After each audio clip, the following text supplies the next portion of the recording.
자, 오늘은 너나 좋아하니, 너나 사랑하니, 너나 좋아하니, 너나 사랑하니 라는 주제로 하나님의 마음을 알아가도록 하겠습니다.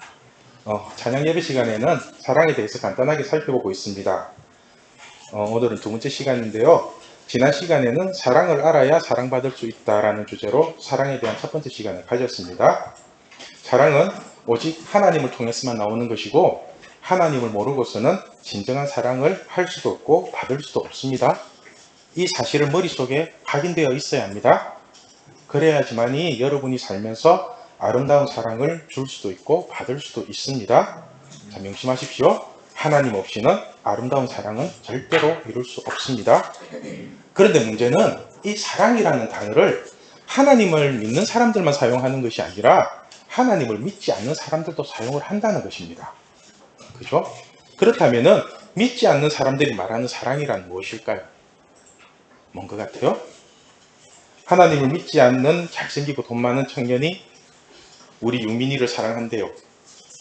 하나님을 안 믿어요? 돈 많아요? 잘생겼어요? 어떻게 받아들여야 할까요? 내년 받겠지.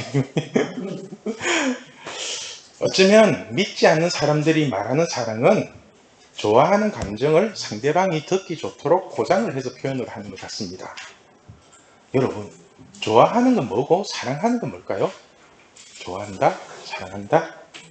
이 미묘한 감정의 차이가 느껴지시나요? 인터넷을 검색해 보니까 좋아하는 것과 사랑하는 것의 차이점을 이렇게 표현했더라고요. 좋아한다는 것은 그 사람으로 인해 내가 행복해졌으면 하는 것이고, 사랑한다는 것은 그 사람이 나로 인해 행복해졌으면 하는 것이다. 좋아하면은 욕심이 생기고 사랑하면은 그 욕심을 포기하게 된답니다. 그리고 꽃을 좋아하는 사람은 그 꽃을 꺾지만은 꽃을 사랑하는 사람은 그 꽃에 물을 준답니다. 나름대로 괜찮은 표현이긴 한데 너무 시적인 표현이라서 별로 와닿지는 않는 것 같습니다. 제가 일반 대학을 다닐 때, 그러니까 제가 하나님을 믿지 않을 때 우리 친구들과 과 동기들과 한번 사랑이 뭔지, 좋아하는 게 뭔지에 대한 논쟁이 벌어졌습니다. 딱 두 가지 대답이 기억에 남는데요. 그 한 가지가 제가 한 말이었습니다. 그때 제가 뭐라고 했냐면은 선물을 고를 때 좋아하는 사람은 10분이면 고를 수 있거든요. 그런데 사랑하는 사람은 1시간이 지나도 선물을 못 고른다고 그렇게 얘기를 했습니다. 이 감정 여러분도 어느 정도 이해가 되시죠? 그죠? 똑같은 선물을 고르는데도 좋아하는 사람한테는 이거 괜찮네, 그냥 이거 사주자 이러고 고르거든요. 그런데 사랑하는 사람은 그게 안 돼요. 아무리 좋은 것을 봐도 더 좋은 것이 있을까봐 또 둘러보고 또 둘러보고 또 둘러보고 하염없이 생각을 합니다. 이 선물을 받았을 때 그녀가, 그놈이 기뻐할까 좋아할까, 그렇게 돌고 돌고 하는 그 과정들, 선물을 고르는 과정들이 그런데 힘들지가 않고 기뻐요. 오히려 그게 사랑의 감정이거든요. 그죠? 이런 감정 한 번도 안 느껴보셨어요? 진짜 불쌍하네. 그리고 또 한 친구가 이런 말을 했습니다. 고양이가 쥐를 좋아하냐? 고양이가 쥐를 사랑하냐? 여러분, 고양이가 쥐를 좋아해요? 아니면 고양이가 쥐를 사랑해요? 어떤 것 같아요? 고양이가 쥐를 좋아하죠. 그죠? 그래서 고양이가 쥐를 잡으면은 실컷 가지고 놀다가 결국은 잡아먹든지 죽여버립니다. 이게 좋아하는 감정의 실상입니다. 잡아먹는 그만두고 일 화해하면서. 그런데 문제는 하나님을 믿지 않는 사람들도 이런 좋아하는 감정을 사랑한다는 표현을 하면서 접근을 합니다. 좋아 죽겠다고 하죠. 그래서 하나님을 믿지 않는 사람들의 사랑은 그 끝이 죽음입니다. 만약에 고양이가 쥐를 사랑하면은 절대로 죽일 수가 없습니다. 오히려 그 쥐를 자식처럼 잘 키웁니다. 그죠? 새끼 쥐를 키우는 어미 고양이 안 나오나요? 쉽게 말해서 좋아하는 감정과 사랑하는 감정의 겉모습은 비슷하지만은 결과는 전혀 다릅니다. 좋아하는 감정의 끝은 상대방을 죽이고요. 사랑하는 감정의 끝은 자신이 죽더라도 끝까지 그 상대방을 살립니다. 여러분, 남자가 여자를 진정으로 사랑하면 어떤 현상이 일어나는지 아세요? 그 여자를 끝까지 지켜줍니다. 자신의 모든 것을 다 바쳤으라도 그 여자가 행복해질 수 있도록 지켜줍니다. 혹시나 그 여자가 딴 남자에게 가더라도 그 여인이 행복하기를 바라면서 그 여인을 끝까지 지켜줍니다. 칼부림 같은 거 안 납니다. 사랑하면은. 이것이 사랑입니다. 하나님이 우리를 이렇게 사랑하셨고 이 사랑을 받은 사람도 그렇게 사랑할 수밖에 없습니다. 그런데 남자가 여자를 사랑하는 게 아니라 좋아하면 어떻게 되는지 아세요? 좋아하면은 거의 또라이 수준의 스토커가 됩니다. 자신이 사랑한다는 그 여인의 감정이나 행복에는 관심도 없고 오직 그 여인을 가지겠다는 자기 욕심밖에 없습니다. 10번 찍어서 안 넘어가는 나무 없다는 식으로 계속 내리찍기만 합니다. 그러다가 결국은 그 나무를 차지하고 그 나무를 죽여버립니다. 좋아하는 감정이나 사랑하는 감정이 별 차이가 없는 것 같지만 시간이 지날수록 나오는 결과는 전혀 다릅니다. 왜냐하면은 사랑은 절대로 자기 이익으로 접근할 수가 없기 때문입니다. 그래서 제가 여러분에게 강조하는 게 이 사람이 나를 진심으로 사랑하는지를 알기 위해서는 오랜 시간이 필요하다고 계속 그렇게 말을 하는 겁니다. 비록 좋아하는 감정으로 시작했을지라도 사랑으로 승화하는 시간이 반드시 필요합니다. 여러분, 사랑의 감정은 시간이 지날수록 따뜻해집니다. 오직 한 사람에게만 집중을 합니다. 그 사람을 위해서 시간을 비워두고요. 그 사람을 위해서 돈을 사용합니다. 그러나 좋아하는 감정은 시간이 지날수록 뭔가 이상하고 썩는 느낌이 듭니다. 한 사람에게만 집중하는 것이 아니라 자꾸 다른 대상들이 알게 모르게 드러납니다. 잠자리나 같이 하려고 하고요. 돈 쓰는 것도 점점 아까워합니다. 여러분, 혹시 연애를 하더라도 뭔가 이상하고 뭔가 이용당하는 느낌이 들 때는 당장 그 연애를 멈추고 다시 한번 곰곰이 생각해 보십시오. 이러다 말겠지, 내가 노력한다 하면 바뀌겠지, 이런 생각으로 계속 만나면 개피 봅니다. 사실 하나님을 믿지 않는 사람들은 좋아하는 감정을 사랑이라는 단어로 서로를 속이고 있는 것 같습니다. 동성애도 똑같은 논리로 해석할 수 있습니다. 같은 동성끼리 사랑을 한다고 하지만 그냥 서로 좋아하는 감정이 왜곡되어서 돌연변이처럼 나타나는 현상입니다. 그래서 동성애에 대해서 로마서 1장 26절과 27절에 이렇게 말씀합니다. 우리 같이 읽을게요. 이 때문에 하나님께서 그들을 부끄러운 욕심에 내어버려 주셨으니 곧 그들이 여자들도 순리대로 설득을 바꾸어 능미로웠으며 그와 같이 남자들도 순리대로 여자 세계를 버리고 서로 향하여 음욕이 부릴 듯하며 남자가 남자와 더불어 부끄러운 일을 행하여 그들의 그릇 때문에 상당한 고통을 그들 자신이 받았느니라. 아멘. 자, 26절에서 말하는 그들의 부끄러운 욕심이 좋아하는 감정입니다. 부끄러운 욕심.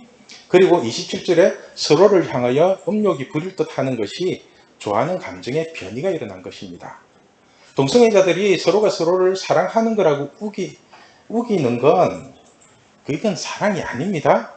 하나님이 함께 하지 않는 사랑은 아무리 그 행위를 한다고 해도 절대로 사랑이 될 수 없습니다.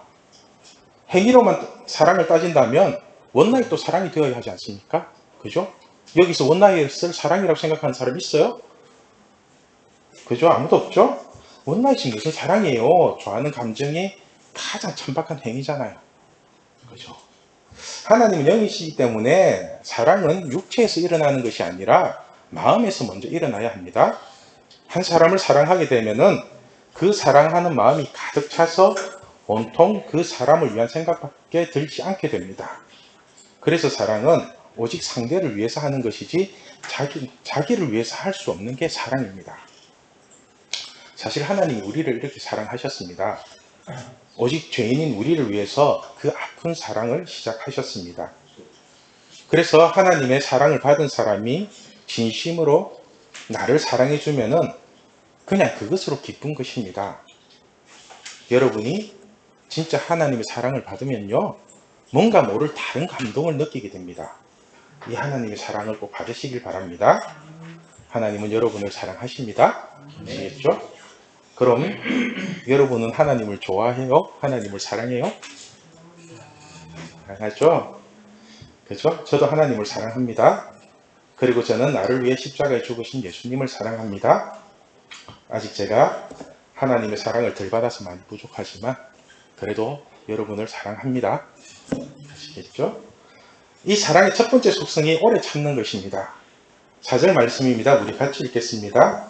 사랑은 오래 참고 사랑은 분노하며 시기하지 아니하며 사랑은 자랑하지 아니하며 교만하지 아니하며. 자, 사랑의 시작은 오래 참는 것입니다. 여러분, 오래 참는 것과 벼르는 건 다릅니다. 그죠? 예를 들면은 중동에 어떤 부부가 있었습니다. 50년 동안 싸우지도 않고 잘 살았대요. 그래서 어떤 기자가 인터뷰를 했습니다. 어떻게 50년 동안 한 번도 싸우지 않고 그렇게 잘 살 수 있냐고. 그랬더니 그 아줌마가 이렇게 대답을 하더랍니다. 신혼여행에 갔던 경험 때문에 그랬는데, 그래서 그 경험이 뭐냐고 물었더니 이 부부가 신혼여행을 갈 때 낙타를 타고 갔답니다. 중동이니까 낙타 타고 갈 수 있죠. 그죠? 그런데 낙타가 말을 잘 듣는 편인데 남편이 타고 가는 낙타가 문제가 생겼나 봅니다. 잘 가다가 갑자기 몸을 뒤틀더니 그 남편을 떨어뜨려 버렸대요. 중동 남자 성질 보통 아는 거 아시죠? 복숭 이래 그리고 막 거의 왕처럼 살잖아요. 그런데 이런 그만하고 성질이 더러운 인간이 그냥 아무 소리도 안 하고 참더라는 거예요. 화도 안 내고 낙타가 한테 떨어졌는데, 그리고는 조용하게 한 번 이래요. 한 번. 그래서 이 여자가 느끼기로는 와, 이런 대단한 인격사가 다 있나. 화를 낼 만도 않고 화도 안 내고 그렇게 참는 모습이 참 듬직하고 좋더래요. 그런데 조금 더 가다가 또 낙타가 이 남자를 떨어뜨린 겁니다. 그래서 이 여자가 이번엔 화를 내겠지 이러면서 옆에서 지켜보는데 이 남자는 그냥 두 번 이러고 말더래요. 두 번. 그래서 이 여자가 너무 행복했대요. 와, 세상에 이런 인격자가 다 있나? 그래도 내가 남자는 잘 만났구나. 내 눈이 개 눈은 아니네. 이러면서 속으로 행복했다는데, 그런데 이제 가다가 낙타가 또 남자를 떨어뜨린 거예요. 이제 어떻게 할지 예상이 되시죠? 그죠? 남자가 뭐라고 했을 것 같아요? 세 번 그러고 참을 줄 알았는데 참기는 그냥 갑자기 주머니에서 총을 꺼내더니 그 낙타를 쏴 죽여버린 겁니다. 팡 하고. 신부가 너무 놀래가지고 화를 버럭 내면서 아니 신혼여행 오면서 권총 들고 오는 남자가 어딨냐고, 그리고 이왕 참는 거 조금 더 참지 왜 엄한 낙타는 쏴 죽이냐고, 이게 뭐냐고 피 다 튀기고 옷 다 베리고 분위기 다 잡치고 그러면서 막 화를 냈어요. 그런데 이 남자가 전혀 화를 내지 않고 한 번 그 다음부터 이 여자 평생 입 다물고 그냥 조용히 잘 살았답니다. 그죠? 이게 벼르는 겁니다. 아시겠죠? 여러분, 본문에서 말하는 오래 참고는 기다림입니다. 한 번, 두 번, 세 번 이렇게 카운팅하면서 참는 거 아닙니다. 성경에서 말하는 오래 참고는 네 한 번 두고 보자는 식으로 벼르는 상태가 아니라 내 사고만 치고 문제만 일으키다가 집을 나간 자녀를 마을 어귀에서 기다리는 아버지의 심정을 말하는 것입니다. 우리 하나님은 항상 여러분을 기다리고 계십니다. 세상의 논리로 살면서 개고생하지 마시고 하나님의 말씀 안으로 들어오라고 외치면서 여러분을 기다리고 계십니다. 그럼 하나님이 우리를 언제까지 참으시느냐? 죽을 때까지 참아요. 죽을 때까지. 그렇죠? 그래서 죽기 직전에도 하나님 잘못했습니다. 제가 하나님을 떠나 살았습니다. 그러나 이제는 하나님을 믿습니다. 라고 진심으로 고백을 하면 하나님이 우리를 구원해 주시는 것입니다. 여러분, 우리 하나님을 너무 오래 기다리게 하지 마시고 하나님의 품으로 들어오셔서 하나님의 사랑을 듬뿍 받으시길 바랍니다. 그리고 이 하나님의 사랑으로 아름다운 사랑을 누리는 우리 중고등부가 되면 좋겠습니다.